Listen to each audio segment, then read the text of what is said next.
And we're back.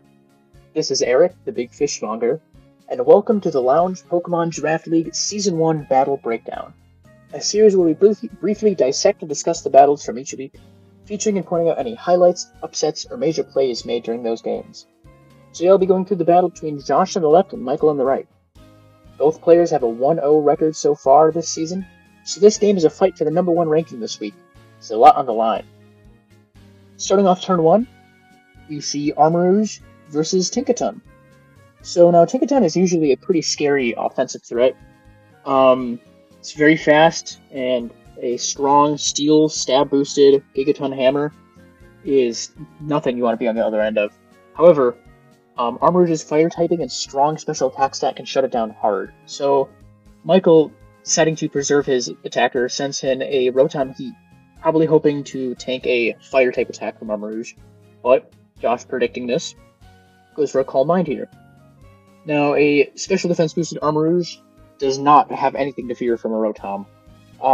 The most dangerous thing Rotom could probably use here is Shadow Ball, and even that's not going to make much of a difference on an Armarouge. So, Josh, not fearing anything from Rotom here, decides to go for a Psychic, dealing 92% with Life Orb boost, as we can see from the chip damage. Now, as usual, I can only speculate on the sets that players are bringing. However, we can see that Armarouge has Life Orb, so assuming it's fully invested in special attack, and with this +1 from Calm Mind, it had nearly a 70% chance to one-hit KO Rotom, even with max HP investment with its Psychic.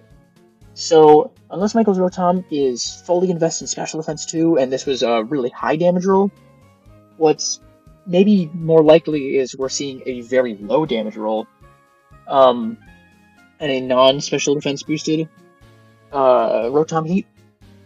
Regardless, this is a weird situation here where Rotom probably barely survived this turn, but that made all the difference because Rotom is able to get a Thunder Wave off.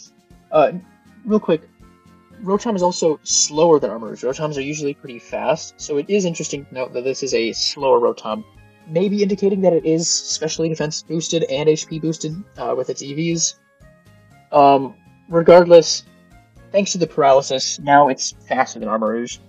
And Armarouge, despite being a setup sweeper, kind of bulky setup sweeper, the chance to lose turns from paralysis can be pretty huge. So Rotom surviving this turn makes a pretty big difference, getting that paralysis off. And now it also gets to get one more attack in, and it uses Electric Terrain before getting knocked out by an Aura Sphere. Aura Sphere was a weird choice there. I feel like Psychic could have gotten the job done just as well. But either way, Rotom crippling Armarouge and getting Electric Terrain off is huge. So Michael gets a clean switch into his Iron Valiant, whose Cork Drive boosts its speed stat. Now, a speed-boosted Iron Valiant is terrifying. One of the fastest things in the game, and one of the hardest-hitting Pokemon in the game. So this is a pretty scary sight to see if I was Josh. And then it goes for a Shadow Ball, and Armarouge survives, thanks to that special defense boost from Calm Mind. Armarouge actually was not at any risk, even from a Choice Specs Iron Valiant. He's not at any risk of actually getting KO'd by a Shadow Ball, thanks to Calm Mind. Iron Valiant might have been able to run something else here to cover that, but ultimately it gets knocked out by Psychic. Now, I respect the decision to switch Iron Valiant here to take advantage of the Electric Terrain. It seems like that was one of the main strategies Michael was going for here, setting it up manually with Rotom Heat. However, Armarouge having the boost to its special defense and almost all of its HP, Shadow Ball a non-stab Shadow Ball was not going to kill Armarouge.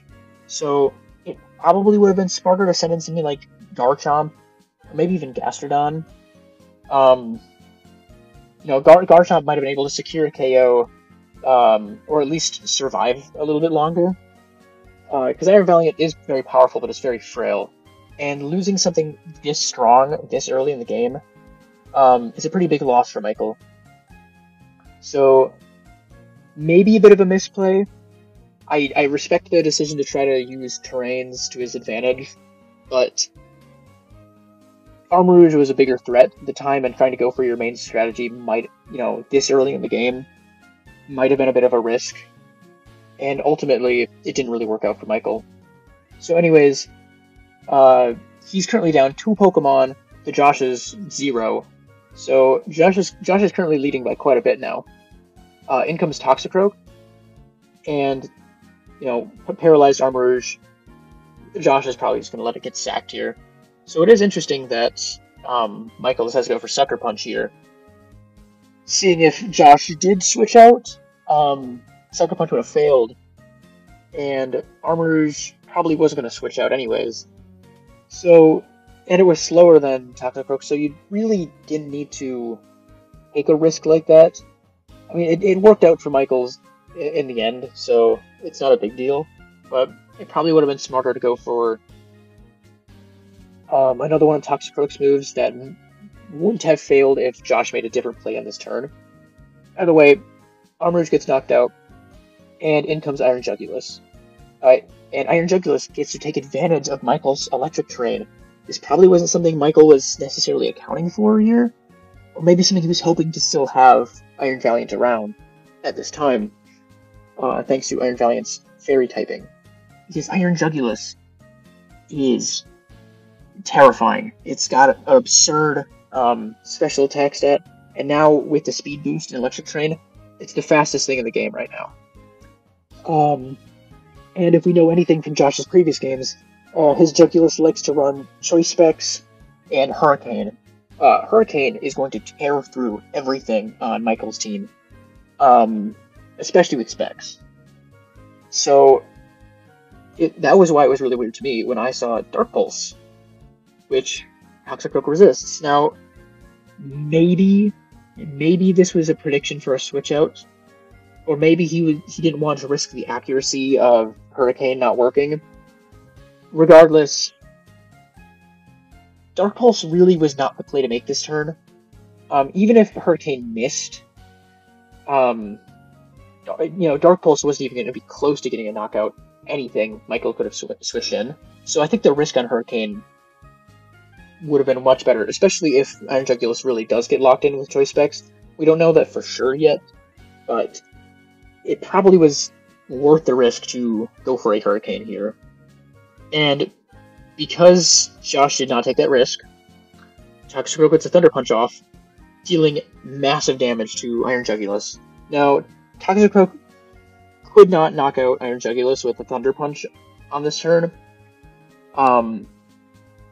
However, the damage from Thunder Punch is very significant. Now Iron Jugulis is within range of getting knocked out from just about any stray hit, because it is quite frail. So, Michael, not wanting to take another Dark Pulse, probably wanting to keep his Toxicroak around a little bit longer, Sucker Punch is very useful. Decides to switch out to his Tinkaton. Now Tinkaton also resists Dark Pulse, and barely takes any damage from it. I mean, 30 is pretty high, considering how this is a resisted hit. However, if Josh had just used Hurricane, this would have been a lot scarier. So, this kind of backfires in Josh a little bit, because, and now we confirm that he really does have Choice Specs. He wouldn't keep going for Dark Pulse if he didn't have Specs. So he gets a pretty good amount of damage in on Toxicroak and Tinkaton, but doesn't knock out either of them, and ends up getting obliterated by Tera. No way it was surviving that. So, I mean, it did some work and got a pretty good chunk of damage in on part of Michael's team, but Jugulis definitely felt a little wasted here. So it is kind of interesting to see how both the Cork Drive speed boosted Paradox Pokemon were kind of wasted this game by both players. Neither one of them really getting to take advantage of its true power. Either way, Josh sends in his Rev Room. It's his only real counter to Tinkaton here. Nothing else really wants to face down such a powerful Fairy Steel type. And then we get to see Bulldoze, the rare Bulldoze from Tinkaton. Now, Bulldoze is the only ground coverage move that Tinkaton gets. And Tinkaton's a pretty strong attacker. However, Bulldoze is just such a weak move, especially on a non-stab Pokemon that doesn't have ground typing, that even though it's 4 times super effective on Revavroom, I mean, Revavroom's pretty bulky, but it only does just under 60%, which is crazy to consider how little damage Revavroom actually took from that. Seeing how it did 4 times, how it's 4 times super effective. So Bulldoze gets a pretty good chunk in on Revavroom though, and drops its speed. Now, the only thing that really makes a difference for is Toxicroak here. I mean, it would have still been faster than Gastrodon, and Garchomp and Tinkaton are still faster than it, so the speed drop isn't a big deal. But it still might come into play later. Anyways, Revavroom does get an Iron Head in, finish off Tinkaton. Tinkaton was a pretty scary threat, especially for something like Baxcalibur. So Josh probably just saw this as a gotta get rid of that threat, because at this point it's seeming like a Baxcalibur endgame for Josh. So Michael sends in his Garchomp on this next turn. There's no real point keeping Revavroom around. It's done its job. It got rid of Tinkaton. So Josh just sacks Revavroom, so he can get a clean switch into his Florges. Also, it's important to note, the Electric Train just ended now, which means the Rotom really was running the Terrain Extender item, and the Electric Train was meant to be a significant strategy Michael was going to try to take advantage of this game. So it is a little sad to see that didn't get to work out for him.